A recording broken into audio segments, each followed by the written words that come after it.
Hello everyone, before we begin today's story, I have a small favor to ask.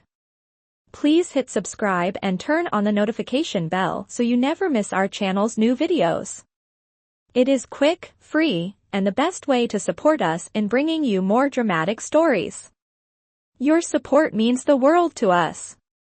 Where are you watching from?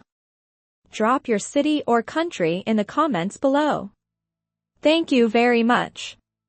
Now, let us return to our main character.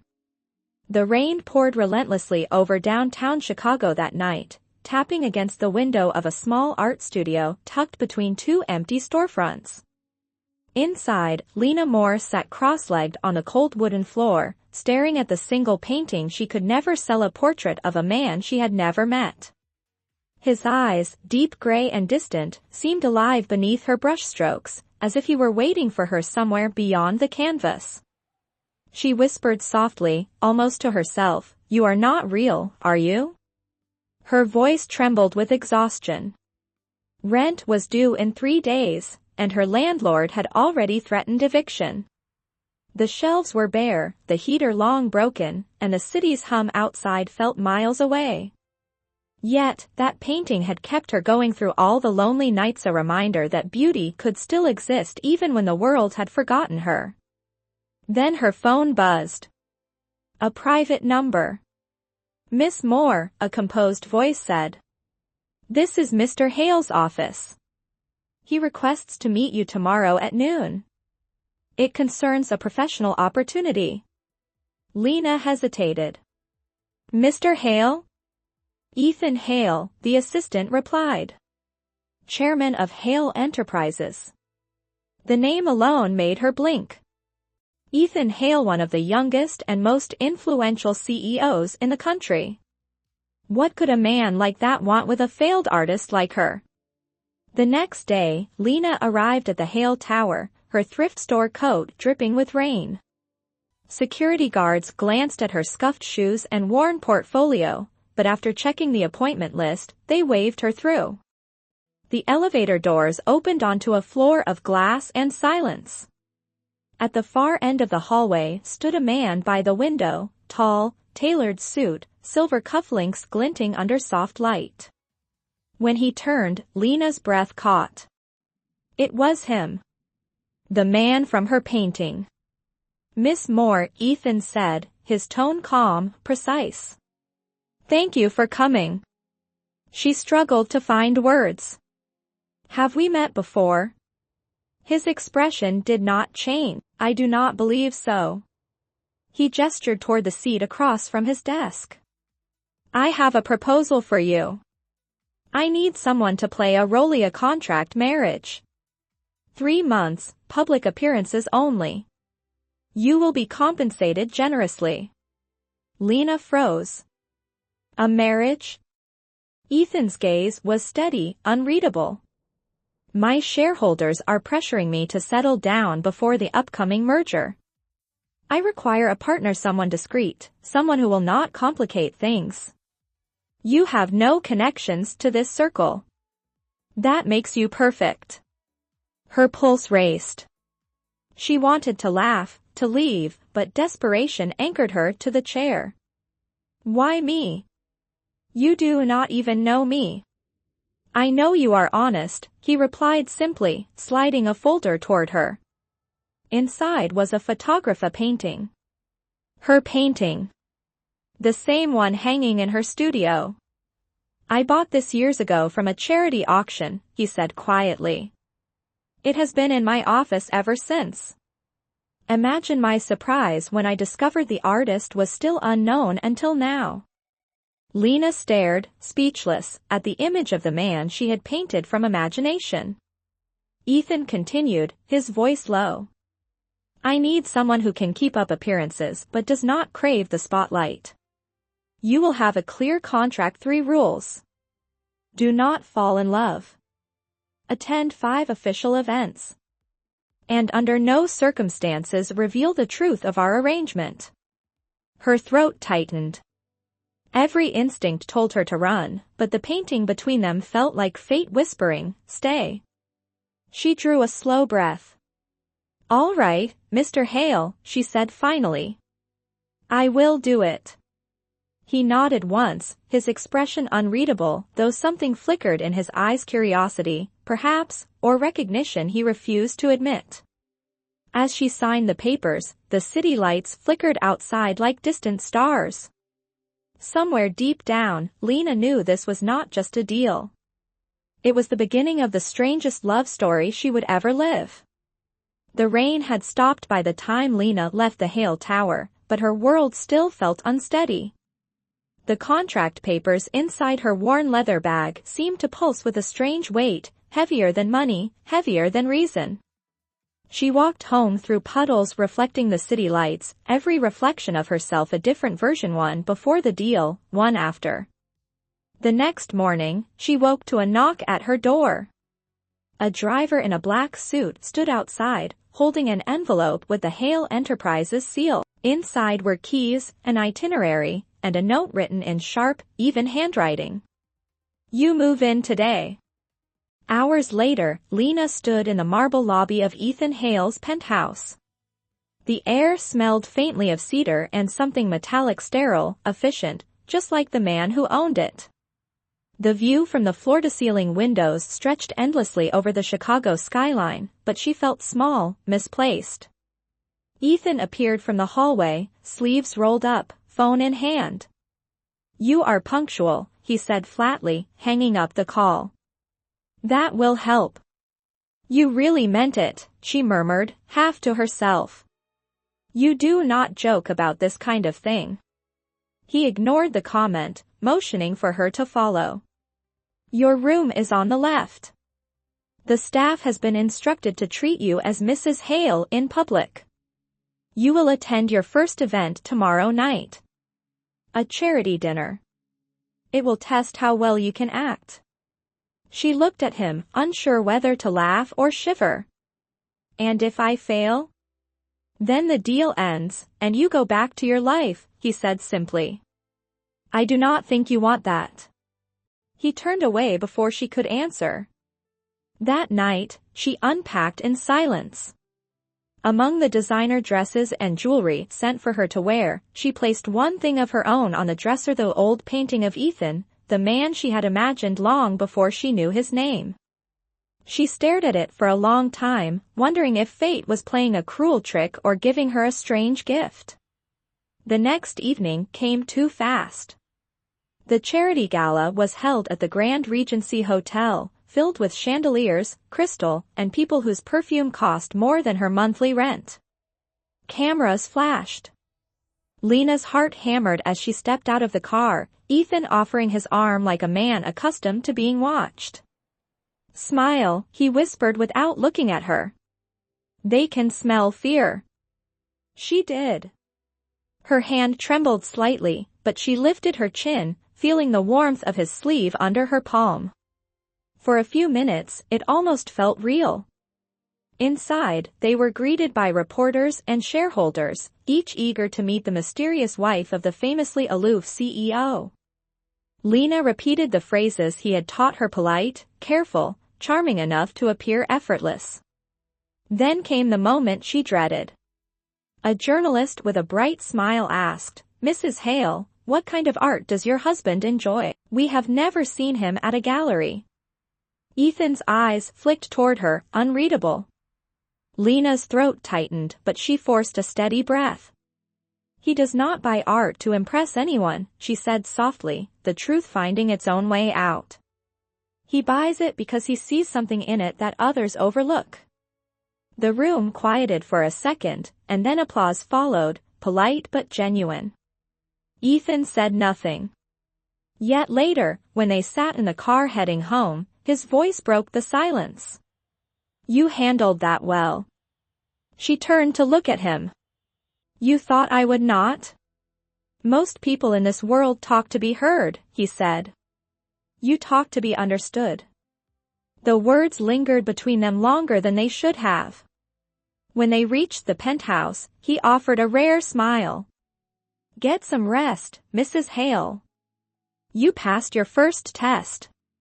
But when he disappeared into his study, Lena stayed in the hallway, heart pounding for reasons she could not name.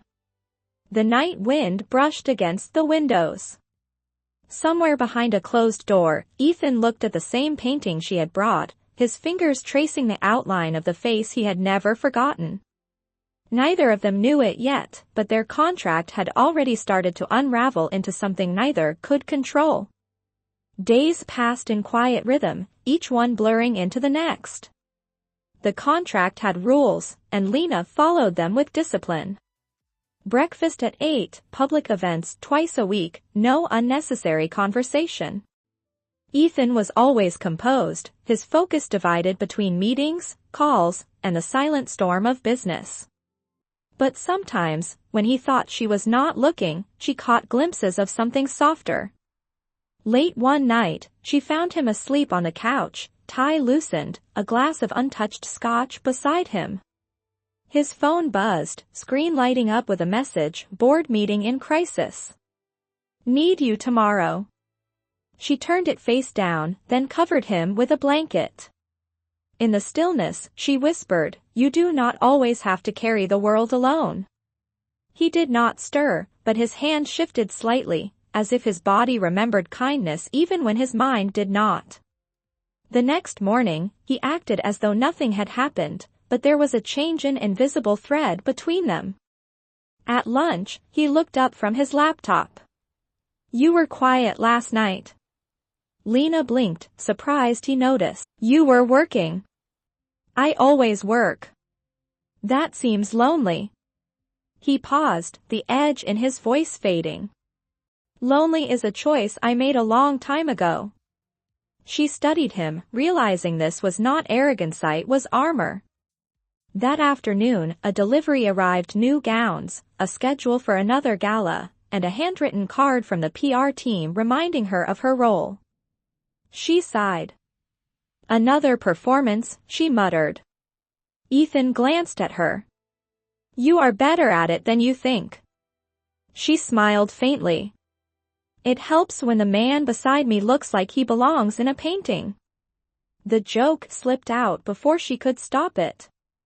For the first time, he laughed, a quiet, genuine sound that startled them both. That night, they attended a corporate dinner, the kind filled with ambition disguised as politeness. One of the investors' wives leaned close to Lena and whispered, "You must be lucky. Mr. Hale never brings anyone." Lena forced a smile. Maybe he just needed someone stubborn enough to say yes. Ethan's eyes met hers across the table, something unspoken flickering there. When the night ended, he opened the car door for her. "You handled them perfectly," he said. "They like you." "I was not trying to make them like me." "Exactly." Back at the penthouse, the air felt different. Softer. She poured 2 glasses of water, handed him one. He hesitated, then took it. "You remind me of someone," he said suddenly. "Someone I used to know, before everything became about numbers." "Who was she?" "An artist." She saw the world the way it could be, not just how it was. "I bought one of her paintings years ago." Her heart raced. "The portrait?" He nodded slowly, not seeing the color drain from her face. "I kept it in my office. It made the space feel alive." "Do you still have it?" "Yes." "I never found her name." His voice softened. "Sometimes I think she painted me before I existed." Lena turned away, hiding the tears threatening to rise. She whispered, "Maybe she did." Silence lingered. Outside, thunder rumbled faintly, as if the sky itself could feel the tension neither dared to touch. Ethan broke it first. "You should rest, Mrs. Hale." "You can call me Lena," she said quietly. "After all, we are married, aren't we?" He looked at her for a long moment, then nodded. "Good night, Lena." When she reached her room, she stared at the old painting on her dresser, their secret link. She ran her fingers along the edge of the frame. The man in the picture had always looked distant, unreachable. Now, he lived just a few feet away, breathing the same air, carrying the same loneliness. And though she knew it was dangerous, a single thought refused to leave her mind. The contract was clear. Do not fall in love. But some promises were never meant to be kept. The weeks that followed blurred into a delicate rhythm that neither of them dared to name. Lena's role as Mrs. Hale became more than a performance. It became a quiet routine of shared mornings and unspoken gestures. She would make coffee before he left for work, and though he never asked for it, Ethan always took the same mug, the one with a chipped handle shaped like a heart. Sometimes she caught him glancing at her reflection in the kitchen window, but he always turned away before their eyes met. One evening, a storm rolled through the city, lightning flashing against the glass walls of the penthouse. Ethan stood by the window, phone pressed to his ear, his voice sharp and clipped. I said no, Gerald. The deal is not clean. I will not trade integrity for numbers. He hung up hard, his jaw tense. Lena stepped closer, her voice soft. Bad day? He exhaled, looking tired in a way she had never seen before. Bad decade, he muttered. Then, quieter, you ever feel like the more success you have, the less real it becomes? She smiled faintly. Maybe that is why you needed a fake marriage. To remember what real feels like. For a heartbeat, neither moved. Then his phone buzzed again, breaking the moment. He turned away, but the look in his eyes lingered. The next morning, the entire city buzzed with gossip. A tabloid headline flashed across every screen: Is Ethan Hale's marriage a business stunt? Paparazzi flooded the building entrance, shouting questions. By noon, Ethan's PR team was in crisis mode. Lena sat in the corner of the conference room, watching the chaos unfold. Ethan's assistant, Marla, whispered urgently, we can spin this if we release photos of you two together, maybe an interview. Ethan's voice was low but firm. No interviews. No pretending. But then he looked at Lena and saw the worry in her eyes. He added, I will handle it. Later that night, he found her sitting by the fireplace, sketchbook open on her lap. You should not blame yourself, he said quietly. You did nothing wrong. It does not matter, she whispered. They will twist it anyway. To them, I am just the poor artist who got lucky. You are more than that. His voice was steady, but his gaze softened. You are the first person who ever made this place feel like home. She looked up, startled. Do you mean that? He nodded, and for a moment the air between them shifted, fragile but undeniable. The thunder outside deepened, and he stepped closer, his hand brushing hers. But before either of them could speak, his phone buzzed again, another message, another interruption. He frowned, reading the screen, then his face went cold. The board wants an emergency meeting tomorrow.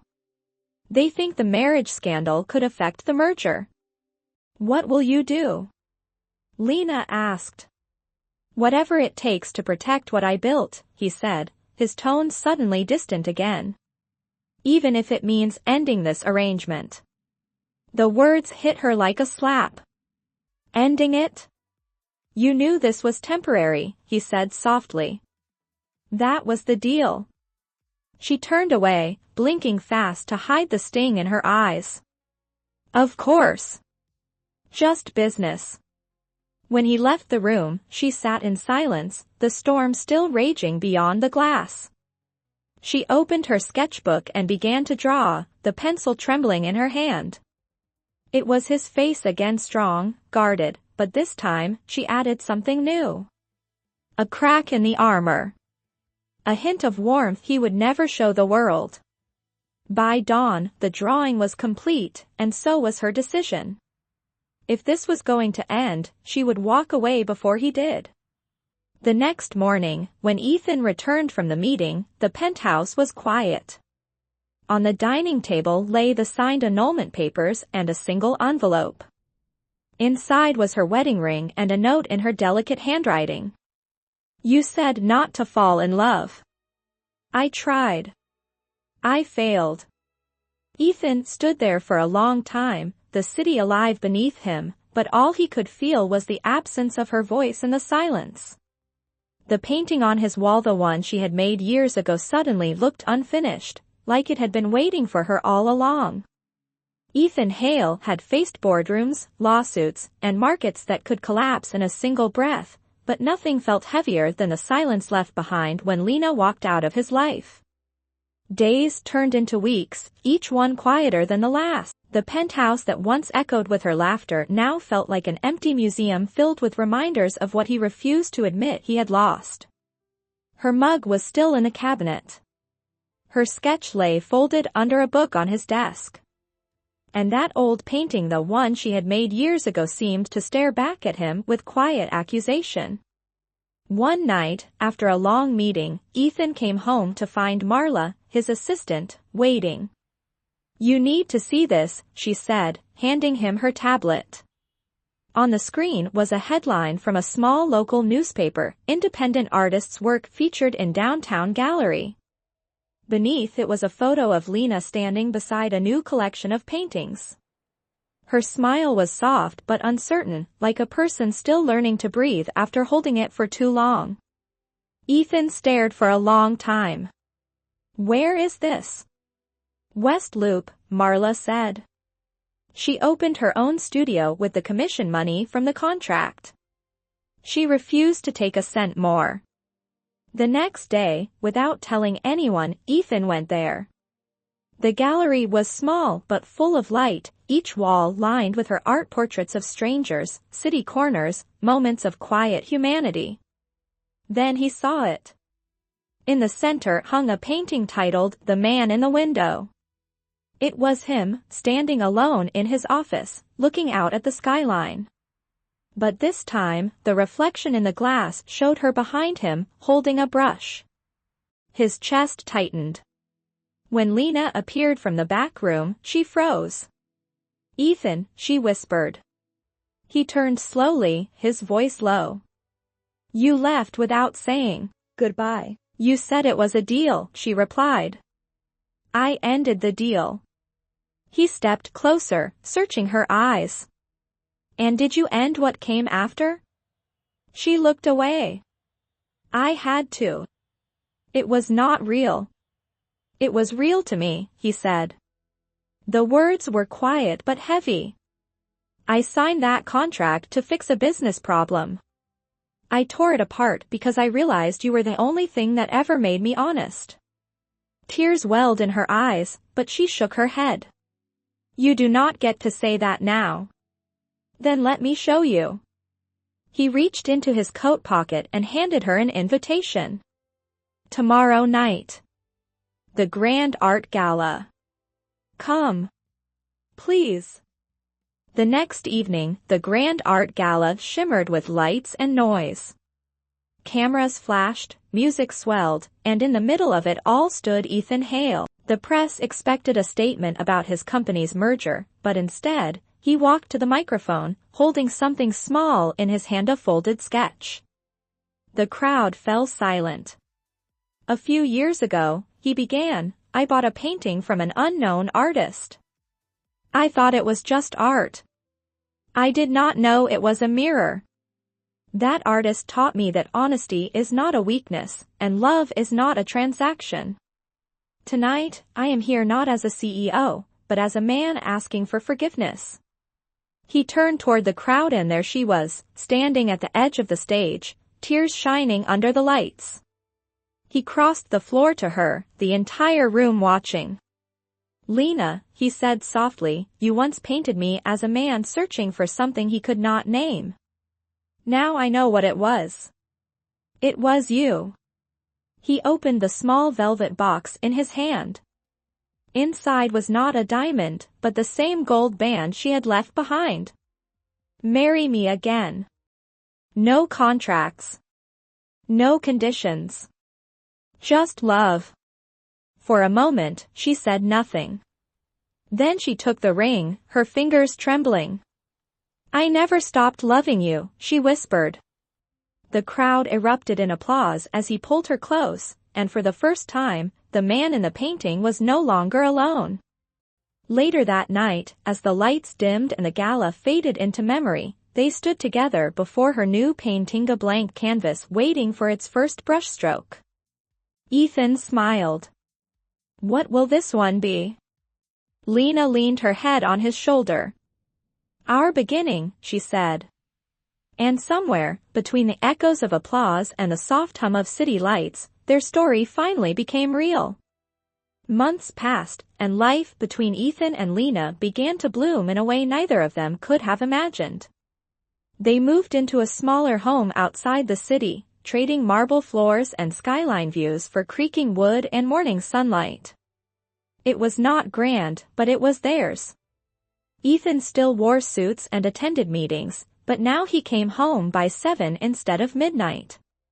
Lena painted in a studio he built for her in the back garden, the walls splashed with color and open windows letting in the scent of rain. They learned to exist not as CEO and artist, not as a contract and a condition, but as two people who finally allowed themselves to be human. Some nights they sat on the porch with mugs of coffee, watching the lights of Chicago in the distance. She would tease him, "Do you ever miss the noise?" And he would smile, "Not when I have this." Still, even happiness carries shadows. One morning, while sorting through files, Ethan found a document from his legal team, a clause buried deep in the old contract. It stated that any public termination of their agreement without a formal statement could be used by the board to question his credibility. It meant that their reunion, their real marriage, could jeopardize everything he had rebuilt. He stared at the paper for a long time, the words blurring. That evening, he told her the truth. "If I do not announce our marriage the right way, they could remove me as chairman."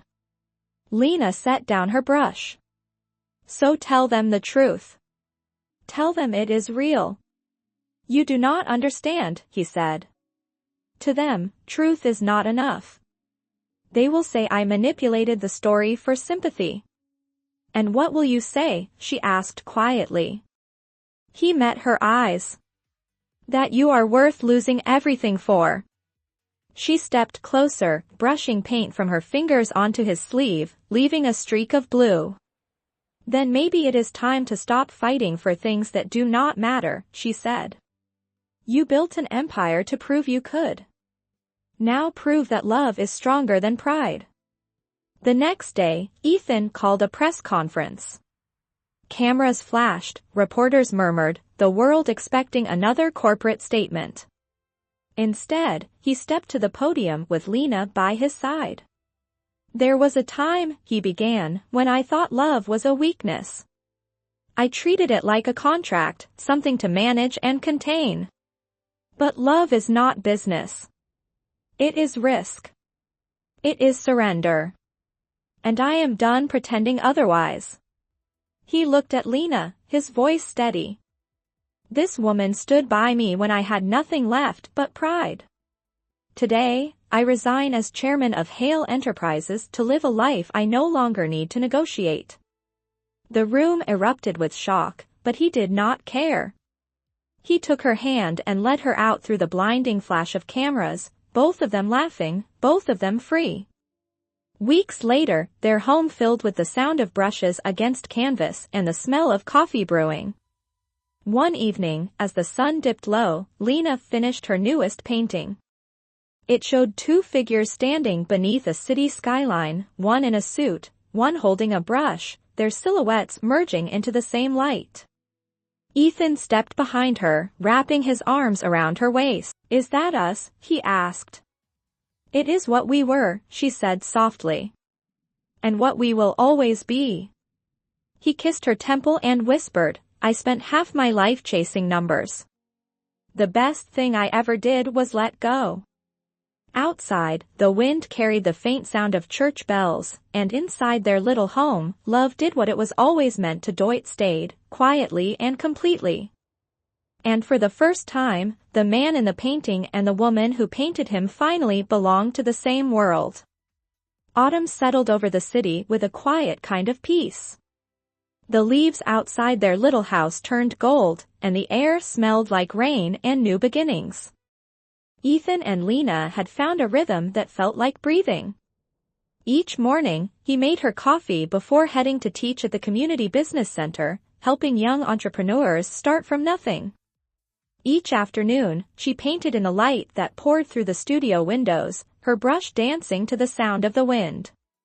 But life, as always, has a way of testing what we think we have already learned. One evening, while Ethan was cleaning up after dinner, his phone buzzed. It was a message from an unknown number, short and sharp. "The board wants you back. Hale Enterprises is collapsing without you." He stared at the screen for a long time, his reflection caught in the glass door. Lena came up behind him. "You are thinking about it," she said quietly. "They need me," he replied. "It was my company." "It was your past," she reminded him. "We have built something new." He turned to her, torn between duty and peace. "What if I can save it? What if I can fix what I broke?" She looked at him for a long moment, then smiled sadly. "And what if you lose yourself again?" That night, Ethan lay awake listening to the rain. Every drop against the window reminded him of the choices he had made, the empire he had left behind, the love he had found, the man he was trying to become. By morning, his decision was clear. He drove to the city, to the same tower where it all began. The staff whispered when he walked through the lobby, their eyes wide with surprise. He entered the boardroom, the same long table, the same faces that once dictated his worth. "We need you to return," Gerald, the senior partner, said. "The company is falling apart. The merger failed. Investors are pulling out." Ethan listened quietly, then shook his head. "You do not need me. You need honesty. You built this company on control, not trust." Gerald frowned. "You are walking away again?" "No," Ethan said softly. "I am finally standing still." He handed over a folder, his final audit, clean and complete. "I am donating my remaining shares to the Carter Foundation. Let someone else build something that matters." When he walked out of the building, the city felt lighter, the noise no longer suffocating. That evening, when he returned home, Lena was waiting on the porch, a blanket around her shoulders and 2 mugs of coffee beside her. "So," she said gently, "did you save the company?" He smiled, sitting beside her. "No. I saved myself." She leaned into him, her head resting against his shoulder. The sky turned pink over the horizon, and for the first time, Ethan realized that this was what freedom felt like, not power, not wealth, but peace. As the last light faded, Lena whispered, "Maybe one day, you will paint again." He laughed softly. "Only if you teach me." She handed him a clean brush. "Then our next masterpiece begins tonight." And under that golden sky, the man who once lived by contracts and numbers held a brush for the first time, his heart steady, his hands finally sure of what they were meant to hold. Winter arrived softly, dusting the city with white and quieting the usual hum of traffic. Inside their home, Lena and Ethan sat by the fireplace, the warmth and glow reflecting off the walls lined with her paintings and sketches. They sipped tea in comfortable silence, the kind that comes only after trust has been tested and found enduring. Then, one morning, a small envelope appeared in the mail, addressed to Lena in precise handwriting she did not recognize. She tore it open carefully. Inside was an invitation, a private exhibition at the downtown gallery, an opportunity for her to showcase her work to collectors from across the country. She looked up at Ethan, her eyes wide. "They are offering me a full exhibition," she whispered. "You have earned this," he said, his voice calm but filled with pride. Because you are more than what the world sees. Because you are brave enough to be yourself. Over the following weeks, the gallery prepared, and Lena worked tirelessly on new pieces, each one reflecting months of growth and emotion. Ethan stayed by her side, helping her select frames, arranging lighting, and offering gentle guidance, never overstepping, always supportive. On the night of the exhibition, the gallery buzzed with anticipation. Critics and collectors circulated, murmuring appreciation and admiration at her work. Lena moved through the crowd, greeting guests, her heart racing with a mixture of pride and nerves. Then, at the center of the gallery, a large canvas caught every eye. It was a new portrait, inspired by that first painting of Ethan years ago, but now showing them together, faces turned toward each other, expressions soft and real. Ethan stepped beside her, taking her hand. "This is us," she said quietly. "All of it. The contract, the chaos, the waiting, it led here." He nodded, his thumb brushing across her knuckles. "I am glad it did. Because this is the life I want, the life I choose. Every day, with you." As they stood together, the guests applauded, but for Lena and Ethan, the noise faded into the background. Here, in the warmth of the gallery and the honesty of her art, they had rewritten their story. The man who had once demanded contracts for love now held none, and the woman who had once feared the consequences of her dreams now saw them flourish. They smiled at each other, eyes reflecting every shared hardship and every small victory. Outside, snow fell softly over Chicago, but inside, the world was bright, full, and theirs. And in that glow, Lena realized that the painting she had made years ago had been a prophecy, and now, standing beside the man she had imagined, it was finally fulfilled.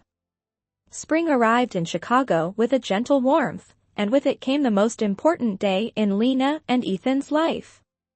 The gallery where Lena had once feared to show her work was transformed into a venue for their wedding, adorned with fresh flowers and soft white drapery.